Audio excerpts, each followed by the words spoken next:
I'm in deep trouble because Warhammer is slowly but surely starting to become my most favorite thing ever. Now, I must admit, I'm not 100% sold on the hobby just yet because it is a big hobby, and I'll go into exactly what that means. But that being said, what I am sure about is that there are a lot of aspects about Warhammer, specifically 40K, that I really enjoy. In this video, I'm going to explain how I found myself in this rabbit hole and why I think there's a good chance that you might really like it too. Warhammer might be one of, if not the thing that I've been looking for my entire life. I've always enjoyed card games like Yu-Gi-Oh! And Magic the Gathering. And what I like most about these games is that they have a lot of instances where gameplay and flavor serve each other. Let me explain. In a card game, flavor is the story and imagery about the card. A card's artwork, name, and flavor text contribute to what you imagine the card to represent. But another thing that contributes to a card's flavor is its gameplay.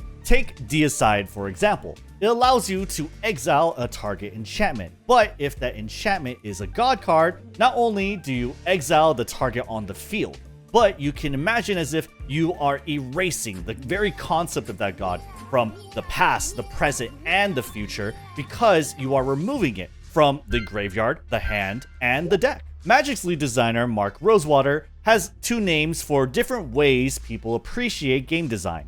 Vorthos loves the world, the characters, and flavor, and Amel loves the underlying gameplay mechanics and interactions. Deicide is a strongly Vorthos card.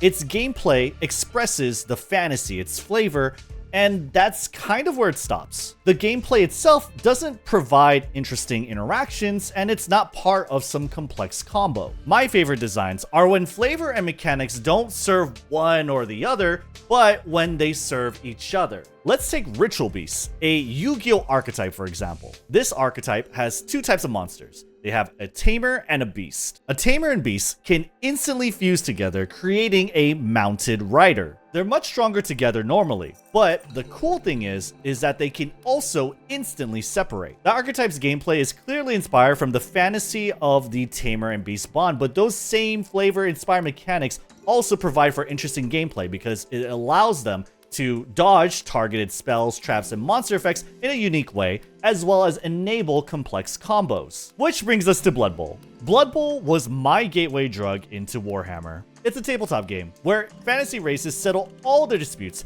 through an incredibly violent game of American football. Orcs want to smash their way to victory, elves are so nimble that they can dodge through defenders more easily, goblins can weave through traffic given their size, and trolls are incredibly stupid. Like literally, trolls are so stupid that when you try to tell them to do something, they sometimes forget what they're doing, or sometimes they can mistake your smaller teammates for a snack. And obviously that means that Blood Bowl can be extremely chaotic. But honestly, that's what I love the most about it. Because even when you're trying to play completely optimally, the mechanics naturally creates these ridiculous thematic stories. And because I liked it so much, I had to check out the game that the creators are actually known and famous for. Which brings us to Warhammer 40K. Oh boy, Warhammer.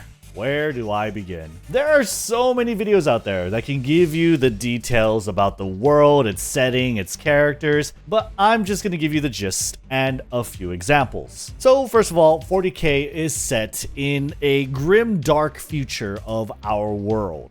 And in that grim, dark future, we have an immense space opera filled with way too many different races and factions that are written in the most absurd, but also the most interesting ways they can possibly be written.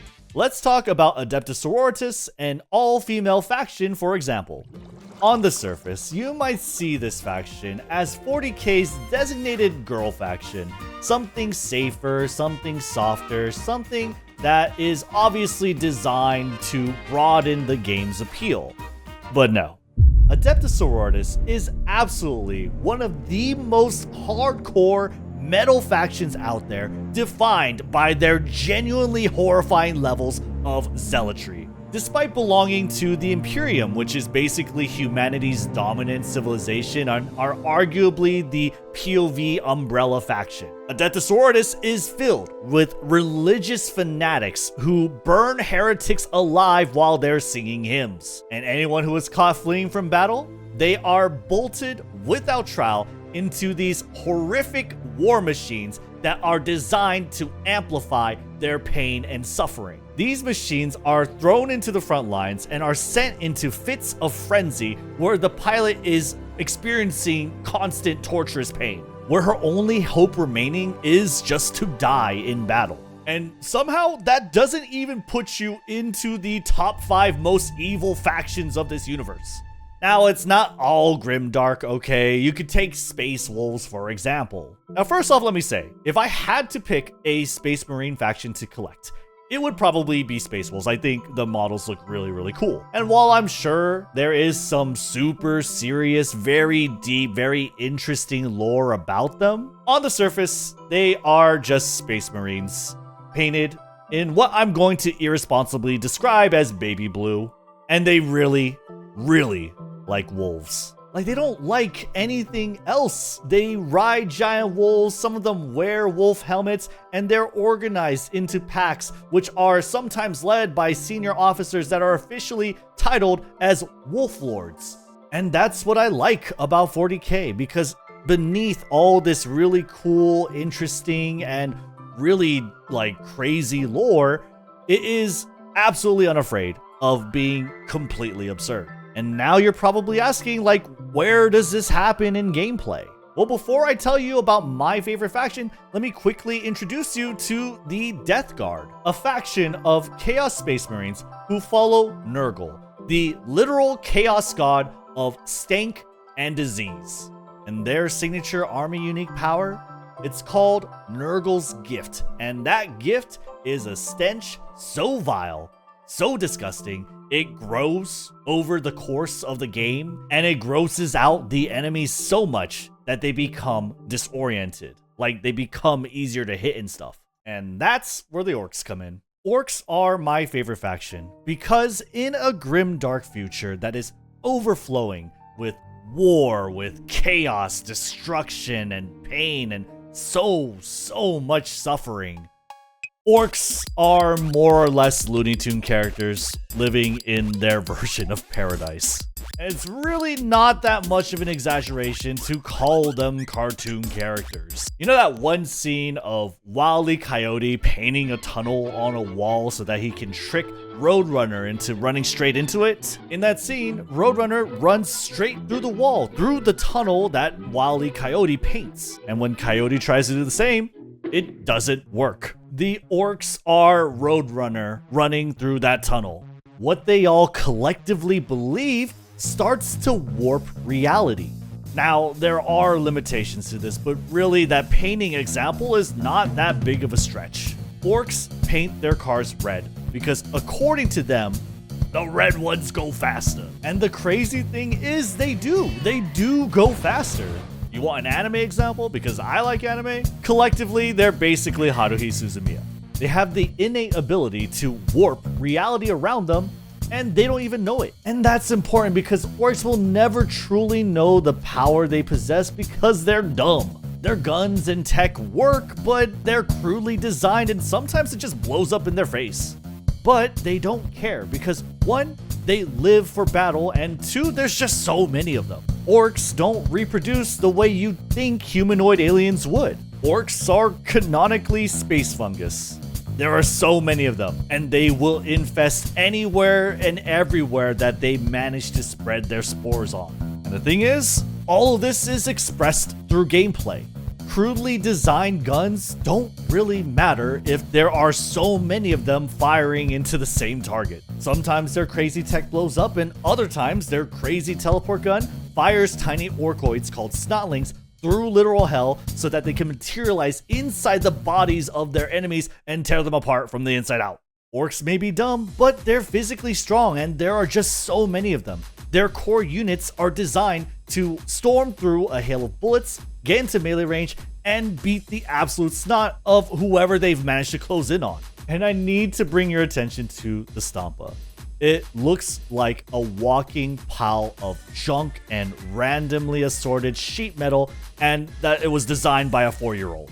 But that doesn't matter, because to the orcs, that is a walking effigy of their gods.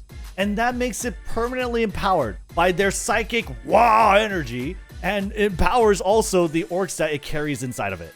It is a lumbering, titanic tower of death, and it will absolutely tear apart whatever unit is unlucky to stand in its way.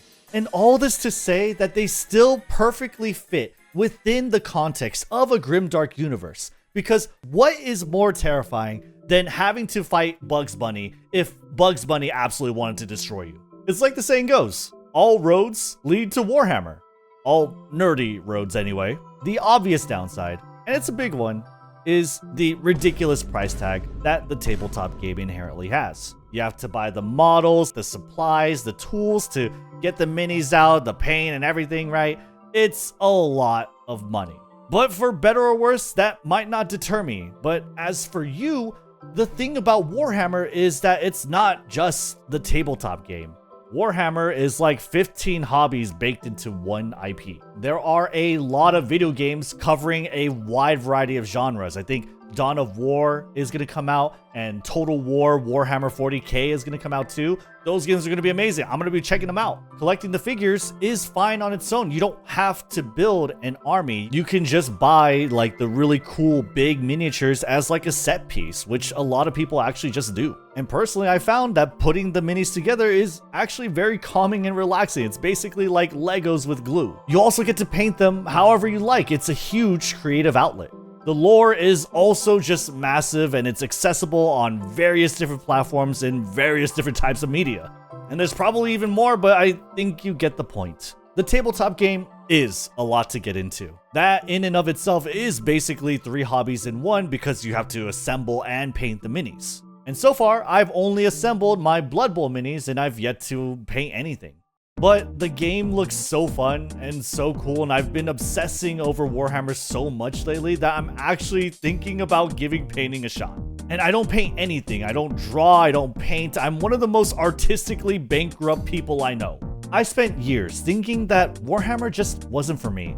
And now I'm excited and I'm having a lot of fun trying it and thinking about it. And so who knows? My thought process in making this video was that maybe you would too, and maybe you'd have a lot of fun thinking about it and trying it. Anyway, I'm going to finish my Blood Bowl Amazon team, and as soon as I do, and I'm pretty much almost done, I've made a plan to go to my local store and pick up either an Armageddon box or the orc sprues of the Armageddon box, and basically assembling and painting those miniatures. I have a setup to stream me making the minis, so if that's something that interests you, like and sub. Thanks for watching. Use code MAMBO for 10% off your gamer subs. I'll see you on the next one. Peace. 6 hours later.